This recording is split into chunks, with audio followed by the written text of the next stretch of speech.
Alors on se retrouve pour le montage de la i3 métal.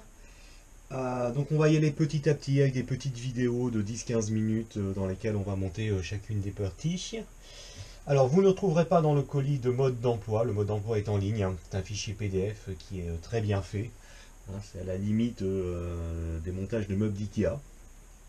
Alors ce que je vous conseille moi, c'est avant chaque partie, c'est de sélectionner les pièces dont vous avez besoin, au moins les sachets. Tous les sachets sont marqués avec la description des vis à l'intérieur. Par exemple, là, c'est 50 pièces d'hexagonales M3-8. Donc, vous sélectionnez toutes les pièces dont vous avez besoin pour votre étape et puis vous y allez tranquillement. Alors, c'est la base, hein, comment s'appelle, une imprimante à monter soi-même. Effectivement, on a rapidement envie qu'elle soit montée. Faut éviter. On y va tranquillement, pas à pas, en s'assurant que tout est OK. Alors, allons-y, on va commencer par monter l'écran LCD. Alors, c'est un écran LCD, ce n'est pas que un écran LCD, c'est aussi un lecteur de carte SD, c'est ce qui va vous permettre de mettre votre modèle dessus sans que votre imprimante soit en permanence connectée à votre ordinateur. Donc, il y a deux câbles derrière, hein, c'est des câbles avec un détrompeur, pas de souci, on les enlève, ça va nous faciliter le montage. Donc, le lecteur LCD, il y a un emplacement sur le châssis en métal qui est prévu pour. Il faut le mettre dedans. Allons-y. Alors, qu'est-ce qu'on nous dit? Il faut d'abord une vis, puis après une entretoise et après la plaque.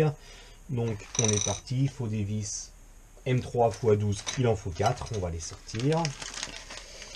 Donc, 1, 2, 3, 4. Avec ça, on va mettre le sachet de côté. On n'en a plus besoin. Elles seront tenues par 4 écrous.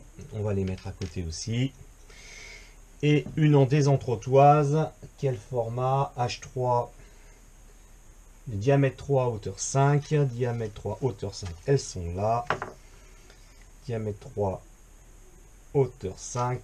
Je vérifie. Diamètre 3, hauteur 5. Il y en a 5. Donc diamètre 3, hauteur 5. C'est celle-là. Voilà. Et il m'en faudra, combien ils disent? 1, 2, 3, 4, c'est normal. Noir sur noir, faut pas les perdre. On va les mettre. Voilà, donc j'ai sélectionné mon matériel pour monter le lecteur LCD. Je vais prendre un petit outil, puis ce sont des vis hexagonales, donc un petit tournevis, c'est beaucoup plus rapide. Et on est parti, on va les installer. Donc une, on met l'entretoise.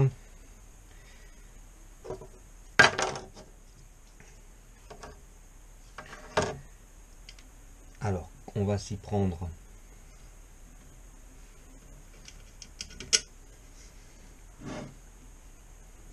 une autre entretoise.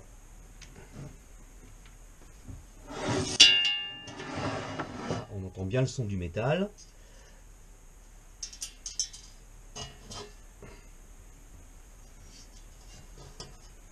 Alors, je vous conseille de brancher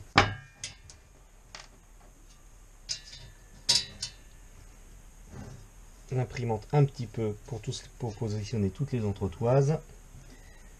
2, 3 et la quatrième qui se trouve là. Alors, c'est une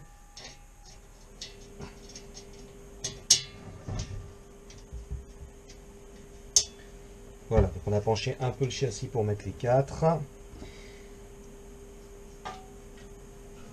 Et ensuite, on installe devant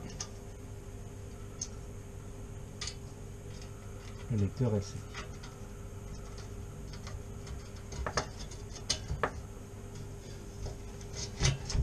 Voilà, ça s'enclenche pas trop mal. Ça s'enclenche, ça s'enclenche. C'est toujours la petite quatrième qui cherche sa place. Quatrième vis, c'est fait. On donne un petit coup à l'écrou juste pour l'enclencher et que ça tienne. 2. Il reste 2 écrous.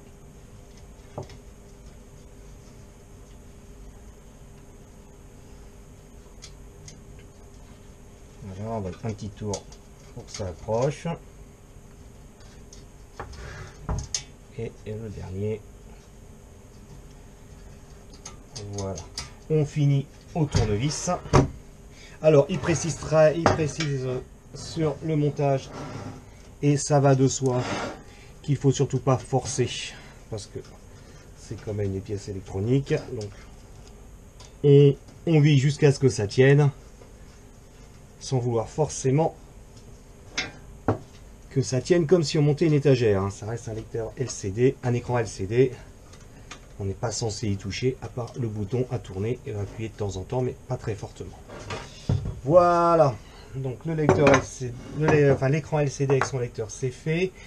On nous demande de placer un petit bouton. Ah, il y a un détrompeur, donc on le cherche. Une fois qu'on l'a trouvé, voilà, c'est posé. L'écran LCD, c'est fait. Ensuite,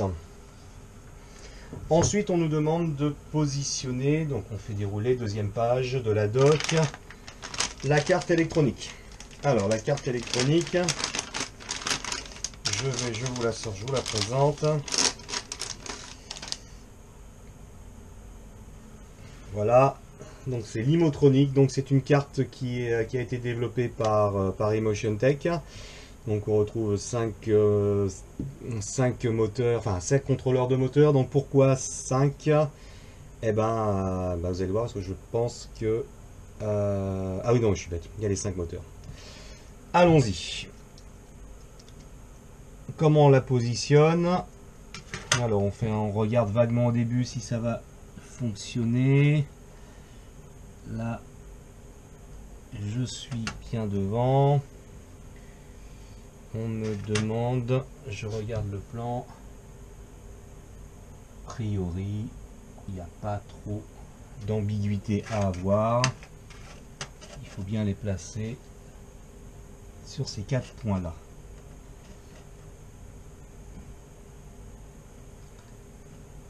Allons-y. C'est parti. On met les entretoises comme tout à l'heure. Donc là, c'est pas les mêmes, hein, faut pas se tromper de chercher. On en prend 4. On va faire la même opération que tout à l'heure. On les sélectionne. 1, 2, 3, 4.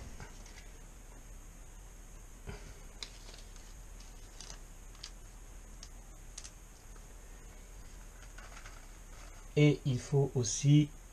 Alors, c'est pas les mêmes vis non plus. Là, c'est des M3 x 8 mm. On en prend 4. 1, 2, 3, 4. Et là, il n'y a pas besoin d'écrou, donc je pense que la plaque est déjà filetée.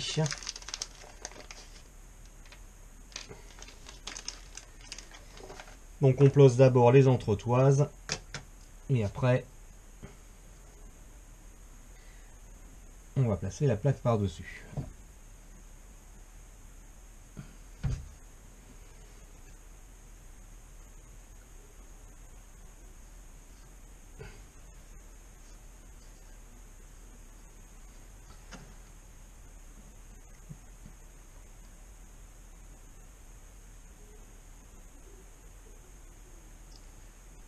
Voilà, c'est parti.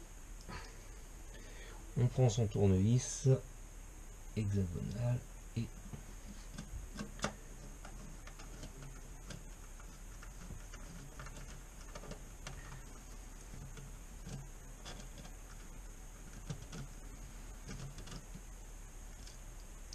on essaye de trouver. J'ai un peu peur de forcer, mais a priori je ne devrais pas. Je reprends. C'est toujours un petit peu délicat avec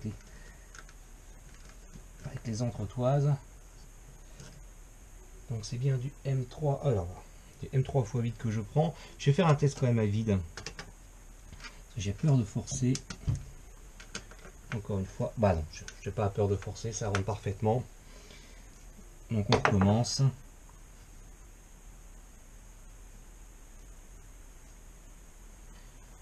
Bon, j'essaie de tous les placer. Je suis pas sûr que ce soit la meilleure solution ce que je suis en train de faire. Hein. Mais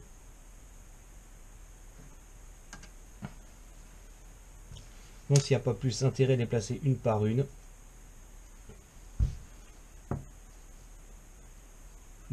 crois que c'est un peu ambitieux ce que j'essaye de faire, de placer les 4 d'un coup. Je sais pas, ça se tente. On recommence.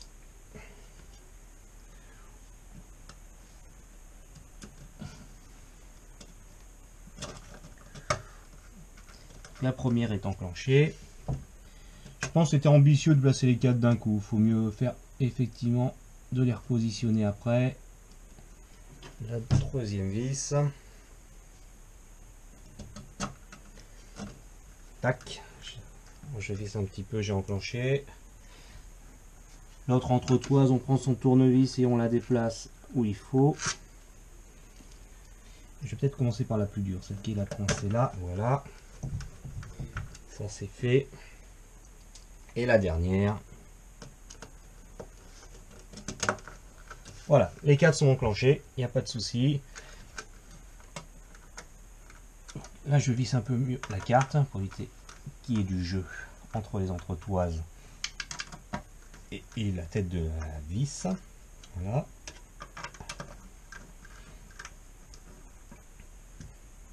Bon voilà. Elle est à positionner, on voit qu'on aura accès donc au lecteur USB. Ce qu'il y a à côté, je ne sais pas ce que c'est encore, on verra tout à l'heure. Ce qui est amusant, c'est que sur la carte, normalement, il y a ici c'est l'alimentation.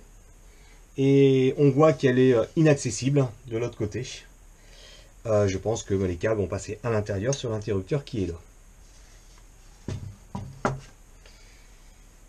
Ensuite, page suivante. Page suivante, bah justement, on va mettre le connecteur IEC. Donc là va arriver l'alimentation avec un interrupteur. Pour cela, un pré-câblage à faire. Il y a 2 straps courts, rouges. Alors sur la dock, il y en a un noir et un rouge. Hein. C'est juste parce que s'ils avaient mis les 2 noirs, les 2 rouges l'un sur l'autre, vous y verrez rien sur la dock. Donc c'est bien 2 rouges qu'il faut. Et il faut les positionner. Donc regardons. Il faut en positionner un là. Qui va aller... Bon, on va positionner les 2 ici d'ailleurs. Alors, j'ai pas trop l'habitude de ces cosses là. Ah voilà, finalement si ça se fiche bien. Faut tester des 2 côtés. Voilà, ça c'est bien fiché. Et ils font la liaison avec les 2 qui sont en bas. Donc celui-là sur celui-là, a priori, je vérifie, non. Voilà, celui extérieur vers l'intérieur. Bon, faut bien regarder la dock, hein, faut surtout pas se précipiter. Et celui-là plus vers l'extérieur. Voilà. Et quand même sur les branchements électriques, ça serait dommage de faire un court-circuit. Une fois que c'est fait, et voilà, il n'y a pas de vis. Ils nous disent, il n'y a qu'à clipser. Ça me va. Donc, c'est parti. On va essayer de le mettre dans le bon sens, hein, quand même. Hein. Surtout qu'il n'y a pas de détrompeur pour le sens. Donc là, il va falloir se fier à la dock. Si on le positionne comme ça, la fiche est sur la droite. Je suis bien. Alors allons-y. C'est clipsé, sans problème. Donc on a positionné le lecteur LCD, la carte Imotronic, le connecteur IEC. Prochaine étape, le bouton reset.